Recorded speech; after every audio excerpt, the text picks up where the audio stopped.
আলাইকুম। আমরা বড় জি ব্লকে আছি এবং জি ব্লকের আরেকটি বেডরুম আমরা রিভিউ করছি। বেডরুমটি খুবই চমৎকারভাবে অর্গানাইজ করা হয়েছে।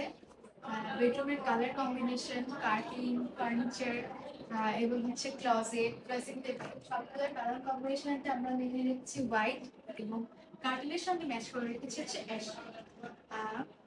এখানে আছে আমাদের ক্লজেট, ঢুকেই ডান পাশে রয়েছে ক্লজেট। খুবই মিনিমাল একটি ক্লজেট, দেখতে খুব এলিগেন্ট লাগছে। তার পাশে রয়েছে আমাদের ড্রেসিং টেবিল।